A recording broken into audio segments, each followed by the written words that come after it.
Hey there, how's it going? This is James Tripp. This is a video for James Tripp Chaos Wave. I'm doing this super lo-fi, so I'm sat here in my window seat.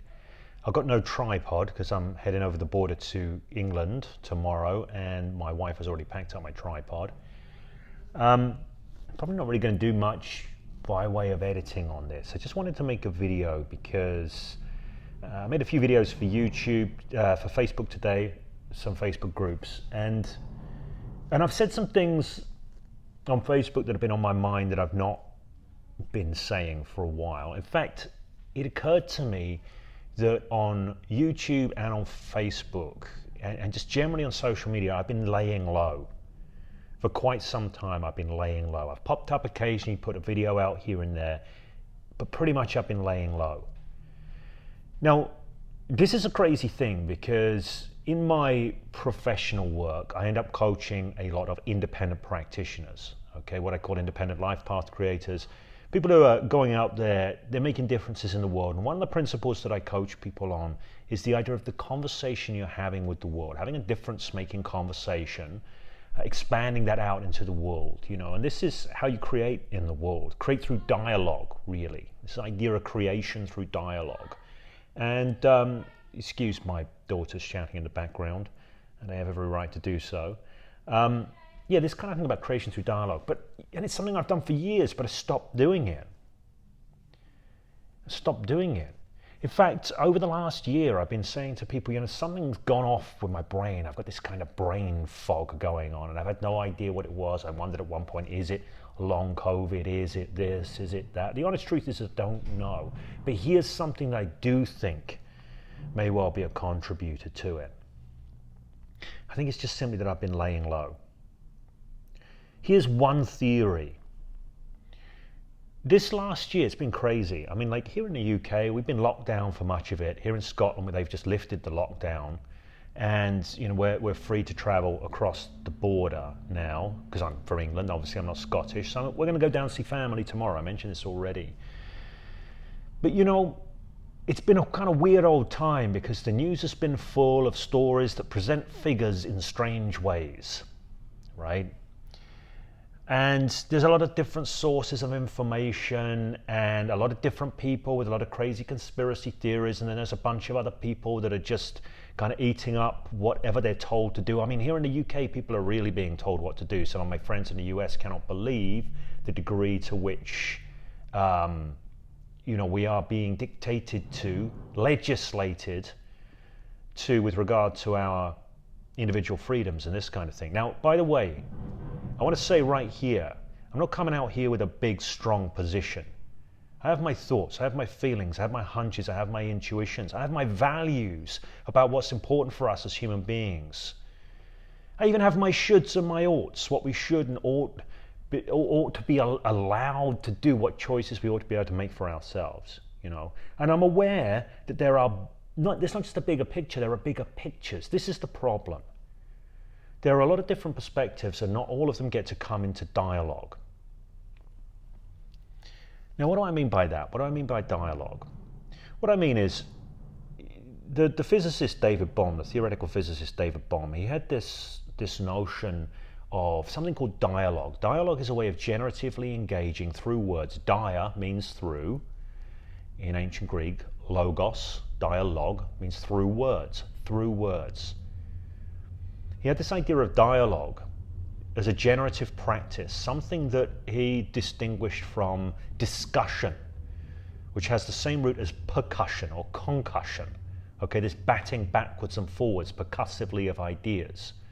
Dialogue's different. For David Bohm, dialogue was about participating in a larger flow of meaning making and sense making.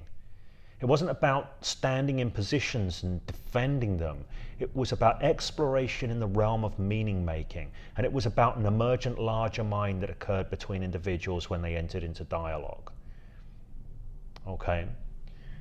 So David Bohm, he had these kind of rules for dialogue. And one of the main ones is that we should suspend our assumptions. Now, what he meant by that is not suspend our assumptions as in put them to one side. He meant literally suspend them, hang them up there in front of you so you can look at them, you can see them. You can be aware of your assumptions and see them for what they are, assumptions. Now, when you're playing at the level of meaning making rather than arguing about what is or isn't so, assumptions are held up not to be defended, they're held up to be questioned, explored with, experimented with. When people hold their assumptions too tightly, there can't be any generative dialogue. There's only ever discussion, only ever the back and forth, the argument, who's right, who's wrong, what should we do, what shouldn't we do. Now, life is complex. When we're dealing with complex systems like complex psychosocial systems, society, what we should and shouldn't do in terms of our response to changes in the world, significant changes like the appearance of a new virus, for example. You know, some people take it upon themselves to say, we know what to do. You know, maybe they're scientists, who knows who, right? Everyone's got an opinion, of course.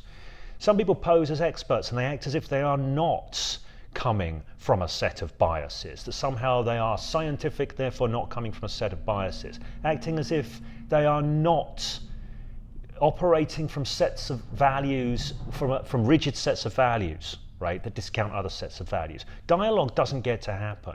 And this is what I feel has been happening over the last year. I feel that dialogue has been shut down.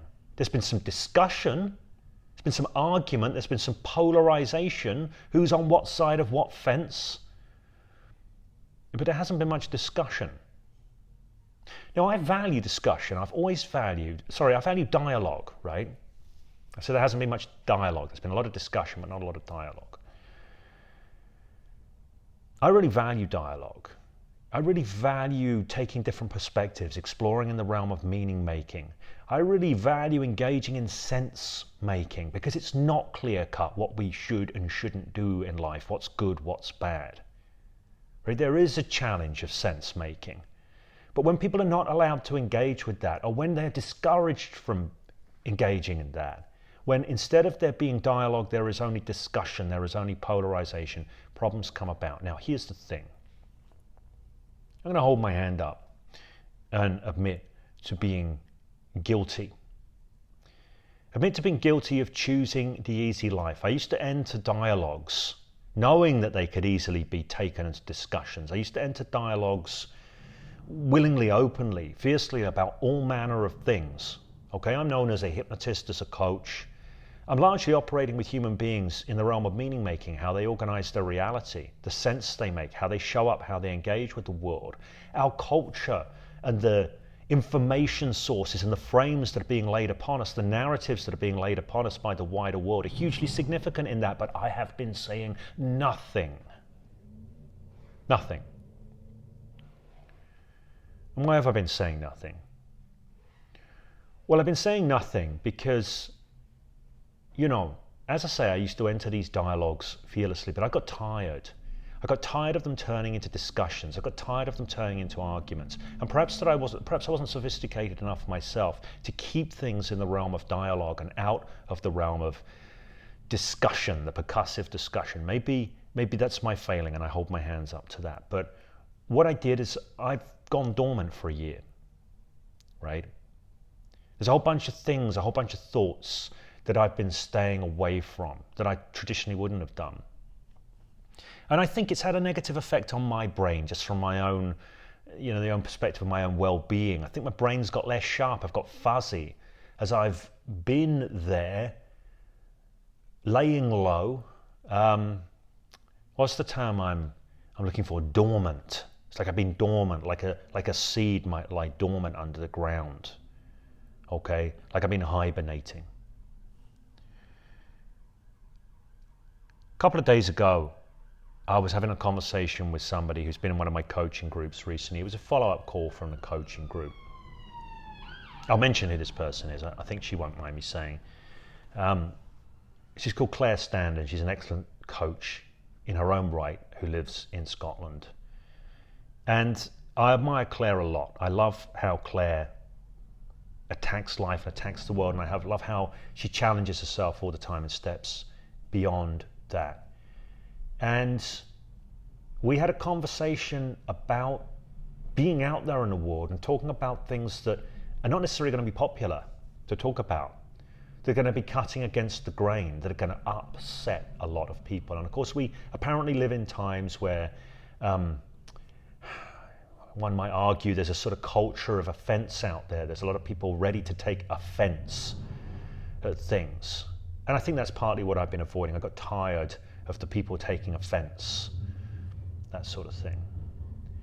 Anyway, I realized through this conversation with Claire, and I doubt this was Claire's intention, but it was extremely useful for me. It was kind of catalytic. I realized that I've been dormant. And I realized that I can't continue to be dormant, because even though I might say things that are going to upset people and people might take offense at, they might assume, as everybody does, if you open up a dialogue with people, people assume you're opening up a discussion. They assume you have a position that you're going to fight for. They assume you want to argue about what is or isn't so. They will also make a whole bunch of assumptions. Oh, you must be that sort of person. You must also believe that. And you must also believe that. So they lay a whole bunch of frames and perceptions on you. And you know, I'll hold my hand up and say, I do find that tiresome, and I wish people wouldn't do it, but of course they do. And there's no rule in the universe that says they mustn't. And I'm not going to sit here and demand that other people reorganize their points of view to suit me, or transform their modes of engagement with the world to suit me, because that would be entirely inappropriate. What I can do is take responsibility for my own engagement with the world and make my own choices about what I do and do not do. And with regard to the larger conversation I'm having with the world, and the larger conversation that I may have here on YouTube, I have decided that I'm tired of being dormant. So I'm going to open back up my conversation with the world. Now, some people might look at that and go, well, you know, James, who the hell are you to be having a conversation with the world anyway? I think we are all entitled, I think all of us are possessed of unique generative intelligence. And I would love it if more people brought that to the world and more people engaged in dialogue, generative dialogue, rather than discussion, that we all collectively participate in the sense-making and the meaning-making about life, the universe, and everything, that has us choose how we engage with the world, the choices we make, what we think is important, what we think is not. I would love for people to come together and do that. You know, I think it's crazy how much division there is, how much polarization, how much me versus you, this tribe versus that tribe. I'm a big fan of generative engagement. Maybe I am an idealist. So anyways, some people are going to love this video, some people are going to hate it, some people are going to say, James, can you go back and teach some more hypnosis tutorials? So I want to say something about that as well. This channel, James Tripp Chaos Wave, it started out as a place to post my videos, my perspectives on hypnosis, my demonstrations around hypnosis over 10 years ago. At some point I started talking about some of my stuff around personal empowerment. And I don't mean that in some vague, empty way. I mean actual things that are real things, applicable things that relate to the craft, if you like, the game of showing up and engaging powerfully as a creator in the world. And I've often struggled to find frames around that and ways to talk about it, because it's complex, okay? It's not smooth, it's messy. But you know, I had that conversation nonetheless. And some of the people that like the hypnosis stuff didn't like that stuff so much. Some of the people that like that stuff, they're obviously not interested in the hypnosis stuff so much. So what am I going to do with this channel going forward? I'm going to open it up, and it's a place for dialogue. And people can hang out here, they can use the comment section, they can engage me in conversations if they wish to do so. I want to be freer in the ongoing conversation that happens through this. I'm going to be on here, and I'm going to be sharing some perspectives, some views, some ideas about a range of things that I'm interested in, okay? That may include hypnosis, psychotherapy, human transformation. It may include the art and craft of engaging in the world, engaging with the world in generative ways. It may include results creation, these sorts of things. This is the stuff that I've been fascinated and consumed by since the age of 19, progressively more and more so, okay? Some of the stuff you'll go, yep, that's hard-nosed, pragmatic, practical stuff. Some of it you might say, well, that's a bit philosophical. So far as I'm concerned, real philosophy is pragmatic. If you're not looking at differences that make differences, distinctions that help shape effective engagement with the world. What is it anyway? It's not really philosophy, not love of wisdom. Wisdom is knowledge from the world and of the world and about the world. Knowledge, understanding, seeing and being that helps us engage more effectively with the world. So any philosophy that's anything other than that, is it really philosophy? I'm also going to talk about martial arts a bit from time to time. I'm not going to talk about techniques or anything like that, but I am a lover of martial arts. I've been involved in martial arts for a long time. I've been engaged with it a lot more recently. And mostly I'll be talking about martial arts as it relates to other things, the lessons in life, the lessons of life that one gets from martial arts, the overlap. I think it was, what's the name of the guys? There's a novelist, Voight, can't think of his name, science fiction novelist, wrote The Voyage of the Space Beagle. There's a term that he coined in that, which is nexialist. A nexialist is somebody that sees relationships between disparate things. So if I'm kind of anything in the world, people know me as a hypnotist, people know me as a coach. These are things I do professionally, but underneath of all that, there's this nexialism that has always fascinated me, which is seeing the connections between different things in disparate areas. That's what, like some people have said to me, James, this sounds big-headed, but this has been said to me, James, you're the only innovative thinker at the moment in the world of hypnosis. That's not true, but people have said it. If I seem to be an innovative thinker in the world of hypnosis, it's because of that nexialism.